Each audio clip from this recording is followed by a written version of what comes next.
श्रोता बंधु नमस्कार। मु डॉक्टर शिशिर दास रेडियो सुरभि अध्यक्ष आपण मानू स्वागत करुच्ची एक अभिनव कार्यक्रम को। विगत 5 वर्ष मध्य रेडियो सुरभि शिक्षा कृषि ठार आरंभ करी जीविका पर्यंत विभिन्न कार्यक्रम परिवेषण कर आसुछि। आदि ठारू सेही परी शिक्षा दीक्षा कार्यक्रम अंतर्गत एक नुआ शिक्षा दिगंत उन्मोचन हेउछि, जार ना चलतु जानिबा इतिहास बा लेट्स नो हिस्ट्री। यही कार्यक्रम द्वारा ओडिशार महाविद्यालय पढ़ुवा छात्र छात्री एवं विभिन्न प्रतियोगितामूलक परीक्षा देउथिबा प्रार्थी माने विशेष उपकृत हेबे। रेडियो सुरभिर यही अभिनव कार्यक्रम सारा भारतवर्ष रे प्रथम बोली अभिहित करा जाई पारे। यही ऐतिहासिक कार्यक्रम समस्त प्रश्नोत्तर प्रस्तुत करिसंती इतिहास विभाग प्रोफेसर कामाक्षी प्रसाद दास और सहयोग करिसंती श्रीमती नीलिमा दास। आसंतु सुनिबा इतिहास। नमस्कार। कोरापुट सरकारी महाविद्यालय अवसर प्राप्त इतिहास विभागीय मुख्य तथा जातीय दृष्टिबाधित संघ ओडिशा शाखार अवैतनिक इनक्लूसिव शिक्षा निर्देशक प्रोफेसर कामाक्षी प्रसाद दास महोदयंकर लेट्स नो हिस्ट्री बा चलतु जानिबा इतिहास माध्यम छात्र छात्री मानक पई झरी आसीथिबा सीबीसीएस पाठ्यखसड़ा संबलित संक्षिप्त प्रश्नोत्तर कार्यक्रम उपस्थापन मु नीलिमा दास आपण मानकु स्वागत करुछि। आज आमे सुनिबा जैन साहित्यर क्रम विकास संपर्क रे। धर्म और दर्शन मानव जीवनर अवलंबन। यह केतेबेले लिखित लोक साहित्य अथवा अन्य केतेबेले मौखिक साहित्य और लिखित शास्त्र माध्यम मानव समाजर हित साधन करिथाए। एही परिप्रेक्षी रे जैन साहित्यर धारा किभली खारवेलଙ୍କ समय रे साहित्य माध्यम रे विकास लाभ करिथिला से संपर्क रे आजिर प्रश्न उत्तर। प्रश्न 1। उत्कल रे जैन साहित्यर उन्नति पाई केउ राजा पृष्ठपोषकता प्रदान करिथिले? उत्तर खारवेल। प्रश्न 2। खारवेलंकर जैन धर्म पृष्ठपोषकता संपर्क रे केउ सूत्ररु तथ्य हासिल करा जायथाए? उत्तर खंडगिरी और उदयगिरी हाथीगुंफा शिलालेखरू। प्रश्न 3। जैन साहित्यर संपूर्ण परिप्रकाश केउथिरु सुस्पष्ट होइथाए?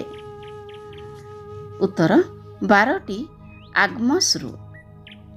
प्रश्न 4। आगमस गुड़िक केउ भाषा रे लिखित होइथिबार जणा जाए? उत्तर अर्धमागधी भाषा रे। प्रश्न 5। अर्धमागधी भाषा कहिले कौन बुझ? उत्तर यह अशोकंक समय रे प्रचलित पाली भाषा सहित सामंजस्य थिबा एक प्राकृत भाषा। प्रश्न 6। अशोकंक समय रे बौद्ध साहित्य केउ भाषा रे रचित होइथिला? उत्तर पाली भाषा रे। प्रश्न 7। केउ कारण जोगु खारवेलଙ୍କ समय रे अर्धमागधी भाषा रे जैन साहित्य रचित होइथिला? उत्तर यह साधारण लोकंक भाषा होइथिबा कारणरू। प्रश्न 8। आगमस गुड़िकरे मुख्यतः केउ कथावस्तु गुड़िक निहित अछि? उत्तर तीर्थंकर मानक द्वारा दिया जाइथिबा धर्म उपदेश गुड़िक। प्रश्न 9। केउ कारण जोगु आगमस गुड़िकु जैन धर्मावलंबी माने ग्रहण करुथिले? उत्तर यह सेमानंकु श्रृंखलित करुथिबा कारणरू। प्रश्न 10। केउ गोष्ठीर जैन धर्मावलंबी माने महावीरଙ୍କ द्वारा दिया जाइथिबा धर्म उपदेश गुड़िकु ग्रहण करुथिले? ଉତ୍ତର ଉଭୟ ଶ୍ୱେତାମ୍ବର ଓ ଦିଗାମ୍ବର ଗୋଷ୍ଠୀର ଧର୍ମାବଲମ୍ବୀମାନେ ମହାବୀରଙ୍କ ଦ୍ୱାରା ଦିଆଯାଇଥିବା ଧର୍ମ ଉପଦେଶ ଗୁଡ଼ିକୁ ଉତ୍ସାହ ଓ ପ୍ରେରଣାର ସଂକେତ ରୂପେ ଗ୍ରହଣ କରୁଥିବା କାରଣରୁ।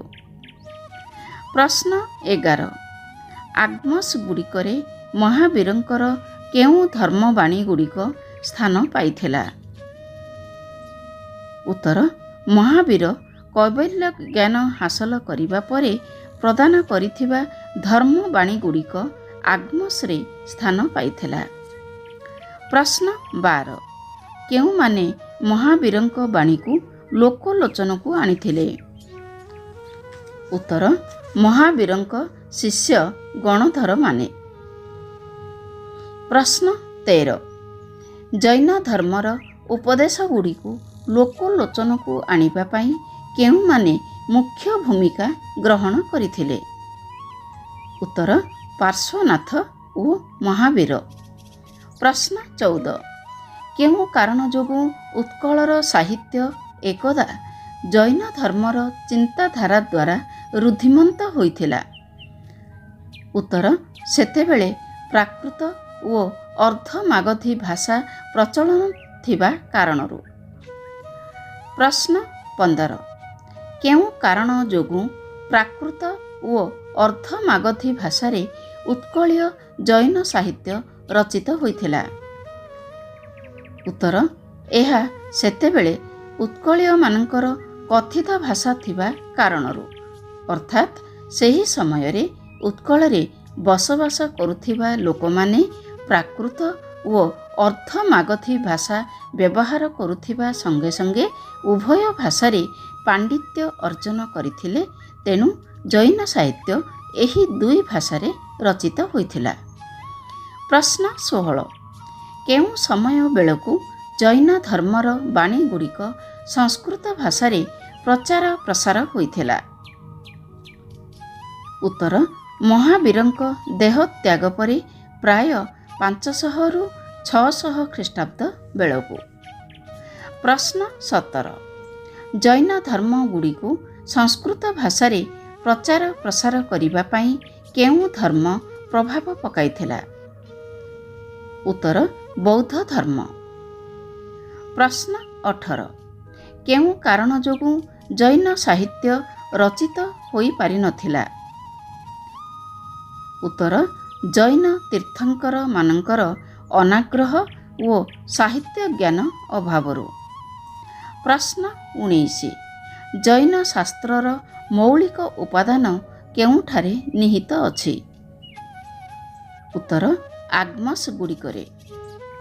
ପ୍ରଶ୍ନ 20 କେଉଁ କାରଣ ଯୋଗୁଁ ପରବର୍ତ୍ତୀ ସମୟରେ ରଚିତ ଜୈନ ଶାସ୍ତ୍ର ଗୁଡ଼ିକ ପ୍ରଶ୍ନବାଚୀ ସୃଷ୍ଟି କରିଥାଏ? ଉତ୍ତର ଜୈନ ଧର୍ମର ମୂଳ ଶାସ୍ତ୍ର ଆଗ୍ମସ୍କୁ ପରବର୍ତ୍ତୀ ସମୟର ପଣ୍ଡିତମାନେ କେତେ ହୃଦୟଙ୍ଗମ କରିଥିଲେ ତାହା ଆଜି ବି ସନ୍ଦେହ ଘେରରେ ଥିବା କାରଣରୁ। ଆଜି ପାଇଁ ଏତିକି। ପୁଣି ଆସିବି ଆଗାମୀ ଅଧ୍ୟାୟରେ। ସେ ପର୍ଯ୍ୟନ୍ତ ବିଦାୟ ନେଉଛି। ନମସ୍କାର।